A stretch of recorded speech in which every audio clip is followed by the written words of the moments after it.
morning class. Our lesson for the day is all about lathe machine, parts, and function.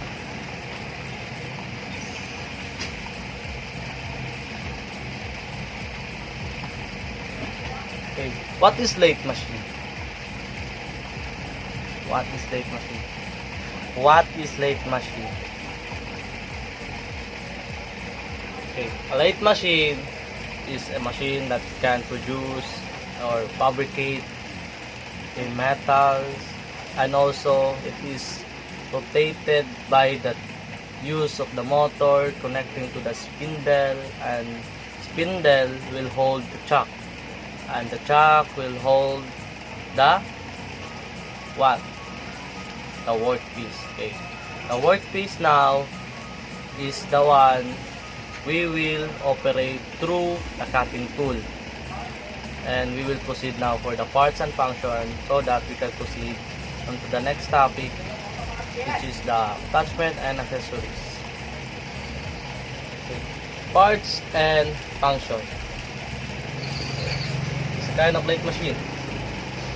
Okay. There are all the parts. So these parts here we will discuss now, but they are also not indicated inside of this picture. So number one, we will discuss first the major parts of a lathe machine. What is this? We already discussed this one. What is this part of the lathe machine? Okay, so bed is the foundation or base on which the other parts of the lathe are fitted. So here, the other parts of the lathe machine are fitted. Here is the carriage, the tailstock, the rock gear, the control rod, the feed rod, and the lead screw. And without this part, we can't produce or we can't operate any kind of lathe machine without this part. Next is the not this this one. That is the that is the headstock. The headstock, it contains the spindle to which the various work holding attachments are fitted.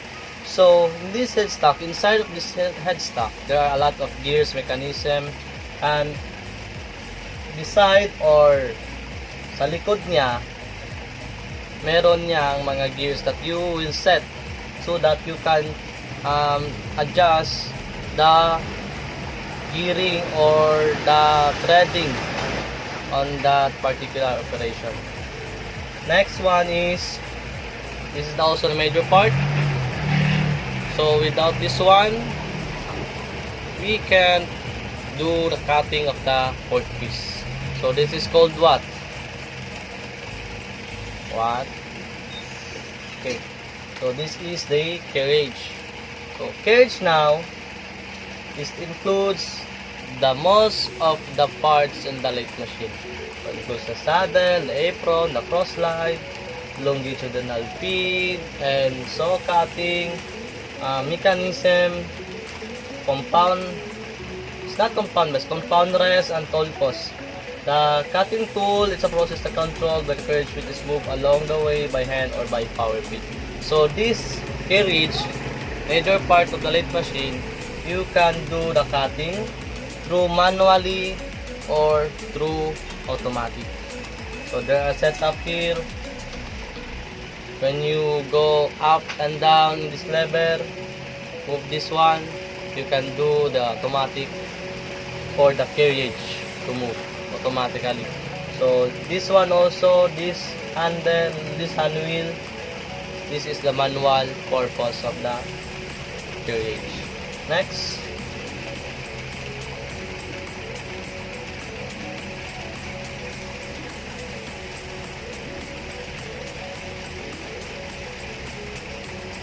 okay, this is the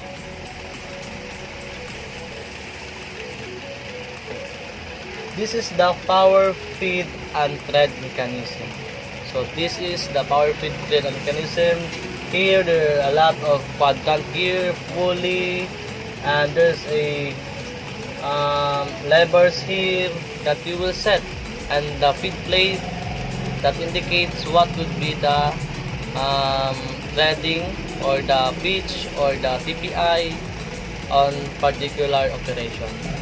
So without this power feed and thread mechanism, we can't do the threading operation, making bolts and nuts. So it transmits the motion of the headstock to the feed rod, and this screw we have series of gear train connecting to the gearbox, which in turn moves the carriage according to the direction of feed. So it depends on you what will be the direction. It will be either left to right or right to left. Left to right, right to left. Next. So this is what? This is tail stock. Tail stock, it can be adjusted along the lathe ways to accommodate work on different lengths and mount that dead center that supports the outer of the work. So it can be moved longitudinally, horizontally to the bed ways. There are ways in the bed, so you can move that one and you will lock. And then by the use of the dead center, you will support now the workpiece. The workpiece is connected to the chuck or held by the chuck. And also the tail stock will support the workpiece through the use of dead center or live center. Next one. Okay. What is this one? This is the cabinet leg, or this is the foot or the feet of the lathe machine. So without these two posts, the lathe machine will not stand alone. Okay. This leg will be the one who supports the upper part of the lathe machine. So he will support this upper part, the headstock, and all of the parts above of the cabinet leg. Next, okay, this is the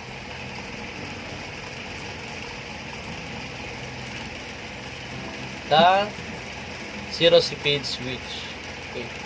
So when you click this one, you push this one on and off of the lathe machine. Even though the circuit breaker is on, but you will push this one into off, there will be no operation at all. This is the main switch. Next, see what is this?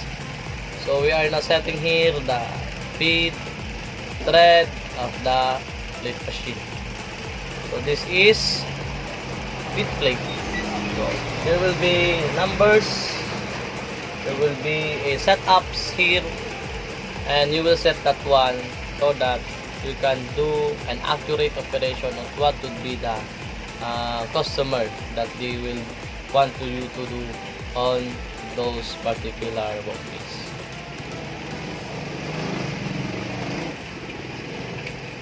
Okay, so this is down the quadrant gear. At the back of the lathe machine, there are 3 gears: the driver, the small one, the idler, the bigger one, and the driven gear. So driver, he will drive the idler gear, and the idler gear now will drive the driven gear to connect to the connecting rod and the lead screw and the feed rod, so that you can do the operation automatically on the lathe machine by the threading operation. Okay. Definition is it's used for setting up the gear and change to what would be the desired gear to install for such operations. Next, this is, it is a belt or it is a pulley. So it is the both.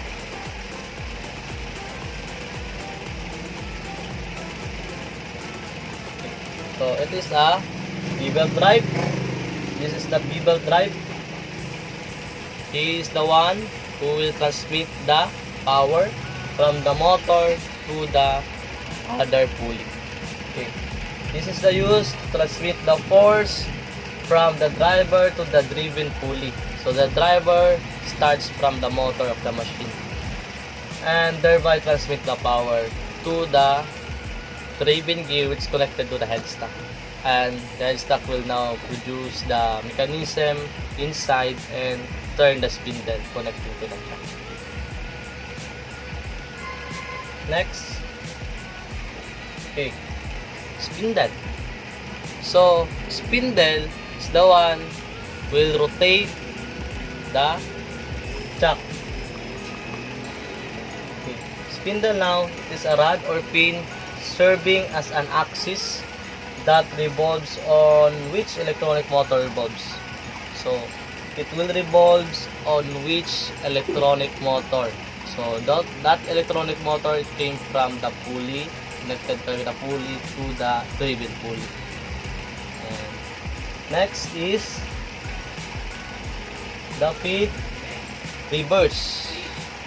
The feed reverse, it is a device used to change the direction of the carriage or the cross-slide movement of the lathe. So the carriage now, it is na the decision of the feed reverse if it is from right to left or left to right, and the cross-slide from backward to forward. I mean, basta forward backward yung movement ng cross-slide. So it will set this feed reverse into automatic. There will be a lever on the lower portion of the apron. There will be a lever there, and you will set that one into up or down, and you can do the automatic operation.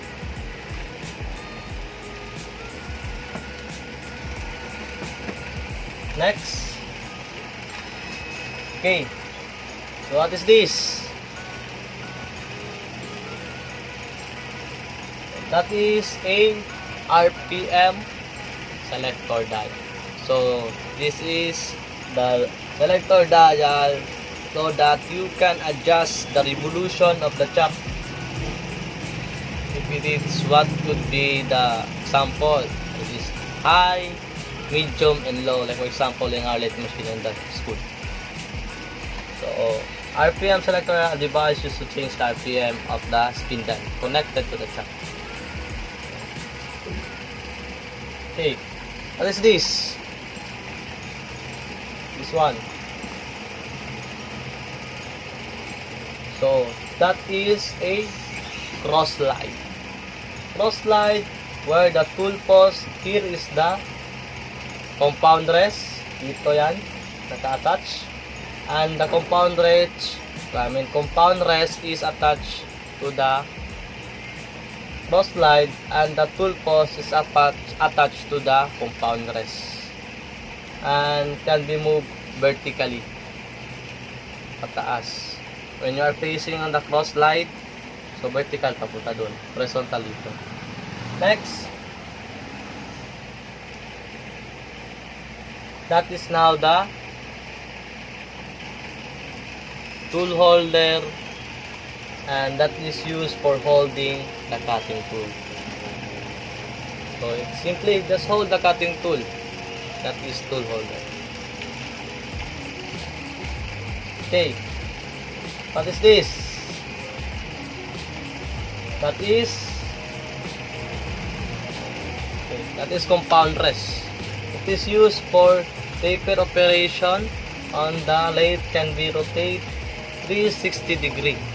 So this is the lever so that you can move this compound rest forward and backward. So that is the purpose of the compound rest when you do a taper operation. Like for example, nakakita na ba kayo ng plumb bag? So plumb bag, yung pyramid siya, triangle, yung ginagamit sa carpenter para makita yung sa tatay, ginagamit ng tatay ninyo para ma-align yung poste. Yun, that is the plumb bag. So by the purpose of this compound rest, the use of this compound rest, you can produce like this one, triangular shape of the fourth piece. So that looks like a plan bag. Next. Okay, the next is the thread chasing lathe. Okay. This is the part that you can't answer when we do an oral assessment, but most of the students or most of your classmates can answer. But this is the use of this part is making a multiple entry of the thread.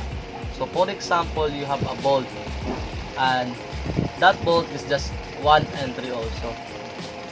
Most of the bolts are in the industry or in the bolt center, there's just only one entry. By the use of this thread chasing dial, you can do a lot of entries. There are 2 or 3 entries you can do that, and with just one rotation of the nut will move faster than rather than those just only one entry. Next is this. What is this one? This lever, this handle. This is used for what? So what is this? Okay, this is now the lock lever. So this serve as to lock the the test stock to move horizontally on the bedways. So if you will pull or push that lever, either forward or backward, the bolt inside will lock and this will not move. Okay. This part is used to lock the stock spindle to become immovable. Next, this is what?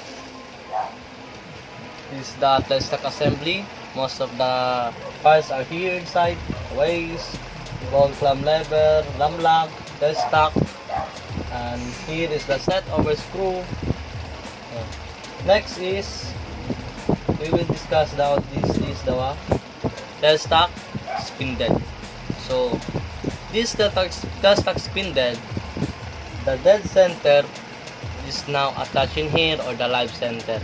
It can be moved forward and backward by the use of this hand wheel. So without this hand wheel, this dead stock will not move. Next is the set over screw. Set over screw used to move the test stock to make an alignment to the center of the test stock. So the test stock, it must be aligned through the chuck. Test stock is here, so the chuck andito, ang test stock dito, and dapat align siya center to the point of the test stock and center of the chuck, so that you can set the test stock and there will be no offsetting of the workpiece when you do an operation. Next, okay, this part. What is this part of the lathe machine? So this is screw. What kind of screw? Okay, so this is the lead screw. Lead screw, also known as a power screw. It is threaded rod or bar that translates rotational motion into linear motion into linear motion. Okay. It is translate the carriage to move to the bedways automatically or manually. But the most purpose of this one is to move the carriage automatically when you do a threading operation or just an automatic operation. Next, okay, this is the lead screw, and now the feed rod. Feed rod is a power transmission mechanism used for precise linear movement of the carriage along the original axis of the lathe. So this will now the one who will support the carriage to the alignment. And did you understand that part the feed rod, and all of the parts. So later on, I will be setting a questions through Kahoot, and you will answer that one, and we will send a pin so that you can answer the questions that I will be giving to you all about the parts of the lathe machine and function. Next, the control rod. The control rod, it is used for switching the rotation of the spindle from clockwise to counterclockwise. So this is the control rod, the bottom part. So when you do up, it depends on the kind of lathe machine, if it is clockwise rotation, clockwise rotation, or counterclockwise rotation. So when you adjust or when you set the lever of the control rod to up or down, it will now rotate the chuck to clockwise rotation or counterclockwise rotation. Next, okay, this part here, this looks like a teeth. So what is this part called? This looks like a gear also. A gear. So that is a rock gear. This part of lathe machine used for moving the carriage through its gear mechanism. So dito will move the carriage. By the use of this rock gear, the carriage now will move longitudinally on these big ways. Next, this looks like a flash can. Okay. This the chip pan. Chip pan where the chips or excess material will fall and stuck for cleaning. So nasa ilalim siya ng plate machine o ilalim siya ng bed. Doon nahulog yung mga chips. Nasasalo doon yung mga chips so that for cleaning it is easily to remove the chips. And you will put it into the one sack. Next. So it is a kind of lubricant. So it is a coolant reservoir. Inside of the cabinet leg, there is a container there.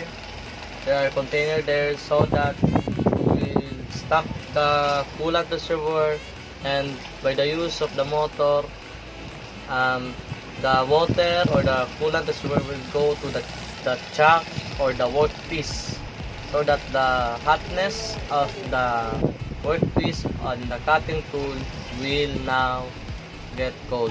So hindi siya magiging mabilis mapurol yung cutting tool, at yung workpiece is hindi siya madaling mag-init.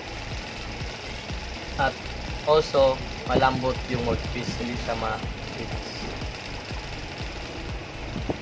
Next, okay, this is now the apron. An apron where most of the parts of the carriage is attached and support. So ang attached apron is dun yung sa boss like hand wheel, andun yung half nut lever, andun yung automatic o switch, thread chasing dial. So andun lahat. Most of the parts are nandun sa apron. So naintindihan niyo ba yung mga parts ng ng function also of the apron? Intindihan? Sure. Okay. Sure. Pabalik ka na. Next is okay, ito. So this lever. Ano ba to? Ano? So yung maraming lever doon, yung may mga letters doon sa lathe machine natin, yung mga yun na yun, yung mga letters. So ano yung part na yun? Ano yung part na yun? That is okay, good. So that is the feed thread change handle. It is used to set up and change the threading and feed of the machine. So by the use of these handles or levers, you can set up the thread, but by what would be the standard of the thread that you will now operate. Next, okay, there's a lot of protection or covers. So what could it be? The safeguard. It is a brand of a sabon. Tok lang. Seryoso tayo. Okay. So safeguard, it is used cover for chips to fly anywhere. So nandyan yung workpiece. So siya yung nag-protect sa inyo para hindi matamaan ng chips. Hindi kayo matamaan ng chips sa balat, mapasok. Kasi that is a hot metal. Kasi yun, hot na yun siya. So that is the safeguard. Hindi yung sabon na. Okay.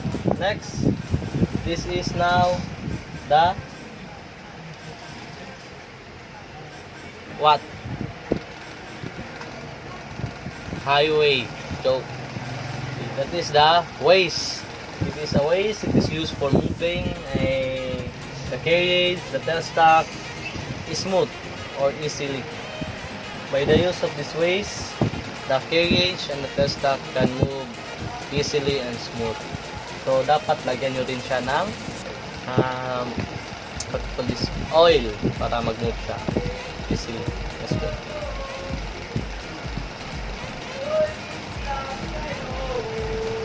Next, it is now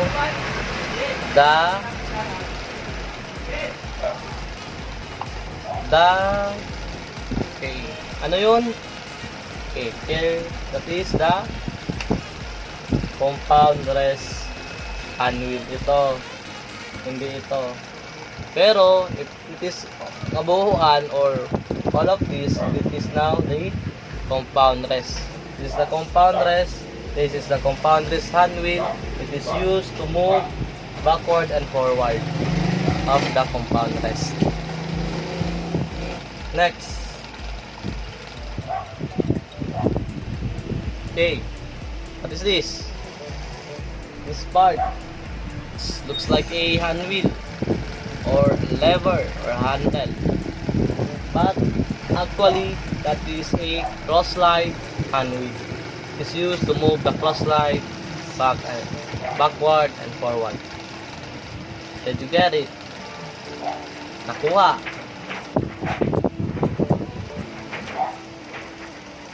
Natindihan. O, basta tumakan. Naintindi. Nasabtan. Sa Muslim. Alam niyo. Turuan niya lang sa. Okay. So, next. Okay. There's a lot of hand wheels. So, this part, what kind of part is this?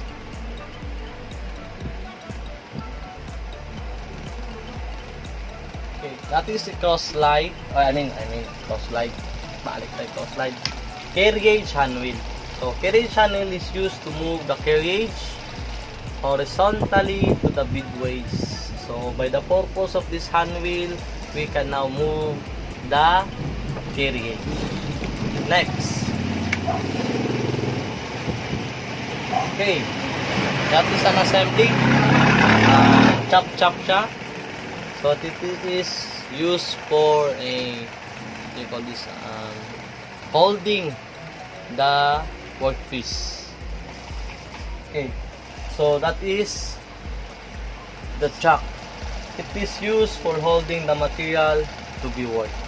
So by the purpose of this material part, by the purpose of this workpiece, so this part, it is used to hold the workpiece. So by the means of this chuck, you can hold the workpiece and do an operation. Without this, you can't do an operation. Okay, what is this? is this one. Not the belt, but this one. That is a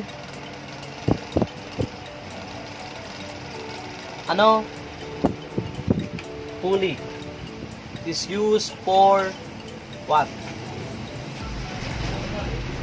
Okay. Pulley is used for transmitting the force, like I've said earlier, of the rotation of the motor. So by the use of the motor connected to the driven pulley, you can rotate the machine. I mean the spindle and connected to the chuck. Without this one, you can transmit the rotation or the force of the motor. Okay. I think that would be all. So, naintindihan nyo ba? Nakuha nyo ba? Or nagets nyo ba yung lectures ko? Or i-recap natin? Okay. Recap na lang. Okay. Pulley can be the one to transmit the force. Chuck is the one who will hold the workpiece. Carriage handle is the one who will move the carriage horizontally or longitudinally. Next is the cross-side hand wheel. Is used for moving the cross line. This one. This is compound rest hand wheel. Is used for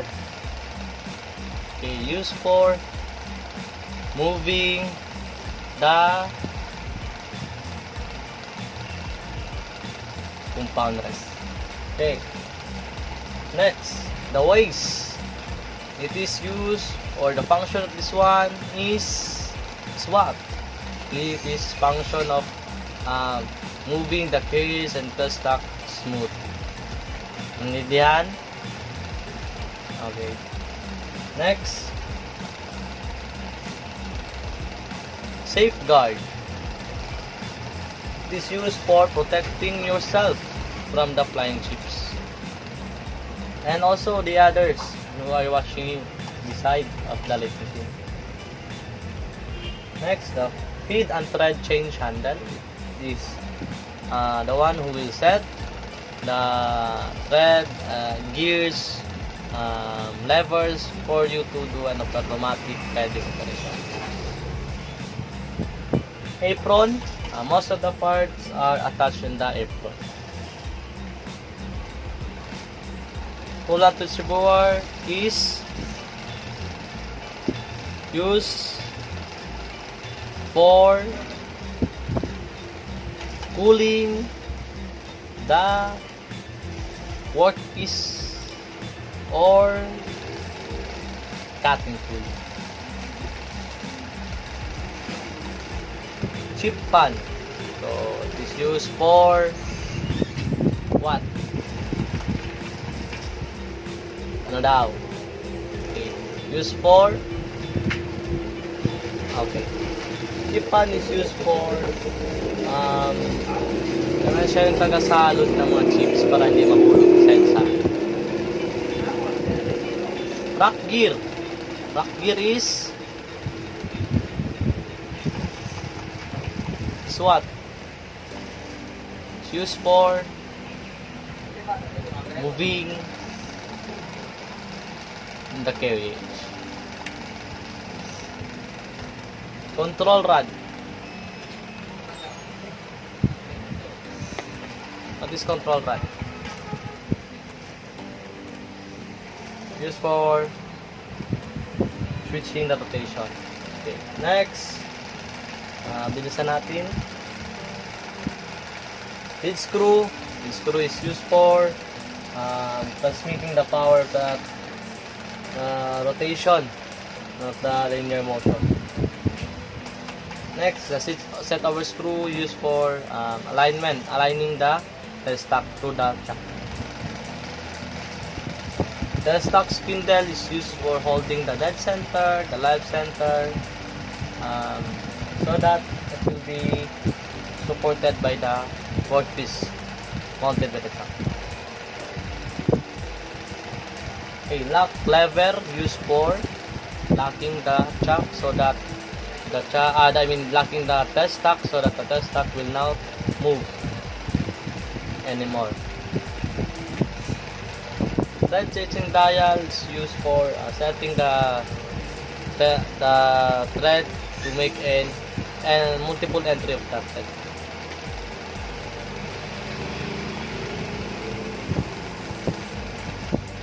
Okay, cross light.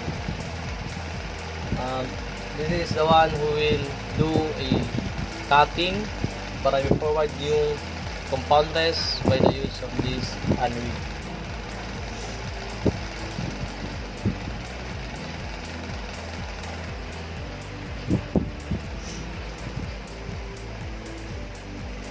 Quadrant gear. By the purpose of this, we are now setting up the threading operation.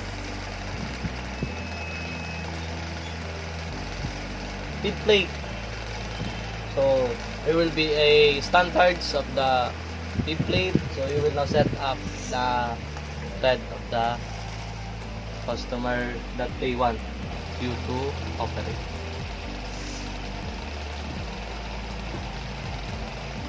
Zero speed switch, so it indicates the switch of the lathe machine, on off only.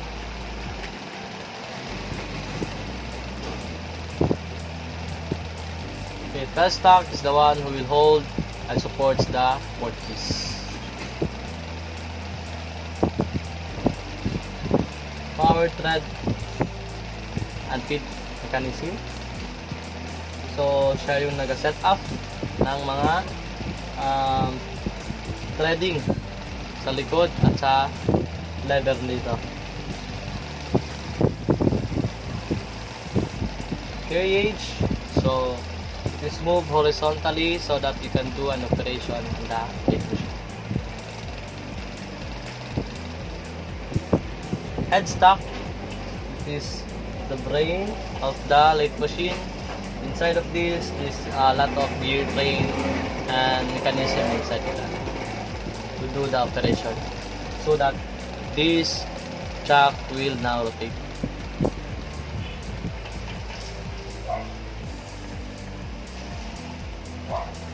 Okay, I think that would be all for this class, and we will proceed on the next topic, and I will be giving you an assignment. So your assignment is all about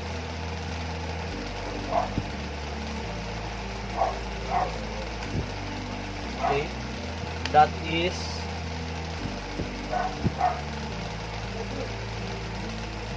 assignment. Please advance research of the attachment and accessories of the lathe machine, and we will discuss that on the next meeting. But before that, we will do, and I will set a questions or a quiz through Kahoot, and I will send the pin, and I will like you to answer that one so that there will be a assessment of your topic right now. So that would be all. Thank you for watching and listening to the video. I hope you will understand, and if you have any queries, just comment down below. Okay.